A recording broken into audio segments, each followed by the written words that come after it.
Coming up, Rocket Racing makes their driver hire official, and we'll look at what this means for the Lucas season, plus details on one track that will warn drivers in a bit of a different way before they hit those awful infield tires, and big news for The Daily Show. Let's go.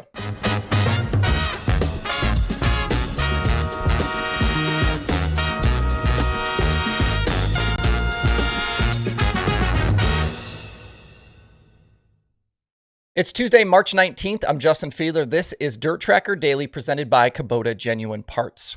Today is a big day for the show, friends. Dirt Tracker has partnered with Kubota Genuine Parts as the new presenting sponsor of The Daily Show. Yes, that Kubota, known for their orange farm and construction equipment. They offer a wide range of tractors and machinery, as well as genuine parts for dirt racing enthusiasts.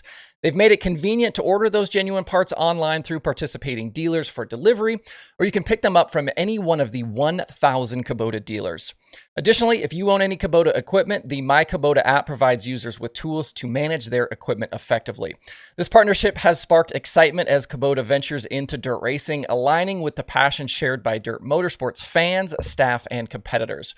Whether you use your Kubota to put food on your family's table or to enhance your ability to shape your property, protect your investment by using Kubota Genuine Parts. Stay tuned for more updates on Kubota's plans and involvement in the dirt racing community. And before we move on, I hope you guys will join me today in celebrating this moment in the history of Dirt Tracker and The Daily Show. This partnership with Kubota is a big deal for me and this project that I started back in 2019. And I've been bouncing off the walls while waiting to share the news with you guys. Without the support of everyone that tunes in regularly and the incredible growth of the show, none of this would have been possible. My commitment to bringing you the best dirt racing info each day will not change, and there are exciting times and plenty of cool things ahead. Thank you guys for watching and the support. It is very much appreciated. All right, let's get into the show. In the ongoing saga of the Rocket Racing house car, Tim McCreadie's appointment as the new driver was officially made official yesterday by the team. It's been clear for a few days already that this move was coming, but now, thanks to a press release from Rocket yesterday, it's 1,000% confirmed by Mark Richards and Rocket, Tim McCreadie, the new driver. And obviously, this move is coming in the wake of the departure of Hudson O'Neal from the team. The swap to McCreadie was signaled late last week when T-Mac departed the Paler Motorsports 39 machine. And starting this weekend at Atomic in Brownstown, T-Mac is in the Rocket 1 and will begin his attempt to try and climb into the Lucas Oil Late Model Dirt Series championship fight. Like I mentioned earlier this week, McCreadie is 9th in the standings right now. He's 215 points behind leader Ricky Thornton Jr., and he's 90 back of Dalton Wilson for that 4th and final chase spot. Remember, those top foreign drivers make that season-ending Lucas chase to try to get that championship. Brandon Shepard sits 5th right now in the Lucas standings, but I don't see any reason why he won't stick with his commitment to run the World of Outlaws, obviously, especially with the stuff with Bobby Pierce and the tire penalties. So that's at least one competitor who won't stand in McCreadie's way, trying to rise up those rankings. At the moment, the other names mixed in for that final spot include Devin Moran, Jimmy Owens, and Mike Marlar. And based on what we know right now, I'd say that RTJ and Jonathan Davenport have probably the best odds to lock down 2 of those 4 spots. I do think we need to see more out of Dalton Wilson before we can actually call him a chase contender. Obviously, Big Perm has been strong to start the season, but he'll have to continue maintaining that consistency to stay in this fight. And while we know what Hudson O'Neal is capable of, obviously your champion last year, winning races, until his ride situation is settled, his status is a question mark. So RTJ, JD in. Next in line, I think probably Moran. And then that final spot could be a fight between McCreadie, Wilson, Marlar, and O'Neal. If O'Neal, though, is able to secure a big-time ride with the proper support, I'd probably elevate his chances back up here quite a bit. He does, at the moment, have a 120-point cushion over Wilson in 4th, which gives him some leeway as he works on what's next. I don't have any good information right now about what Huddy's plans are going forward, but he did say he will be racing this coming weekend, which we know. And he posted to social media on Sunday that he was getting fitted for new seats, so he's clearly got something lined up. The Buckeye Spring at 50 at Atomic Speedway is Friday, and the Indiana Icebreaker at Brownstown is on Saturday. If you guys missed it from Sunday, I sent a new edition of The Slider. That's our free email newsletter that goes out whenever we get new pieces. Writer Spence Smithback took a look at the current state of 360 sprint car racing around the country that is in the aftermath of the World Racing Group deal to buy the ASCS. And he did that to try and understand if 360 racing is really dying or not, if that's actually a true narrative.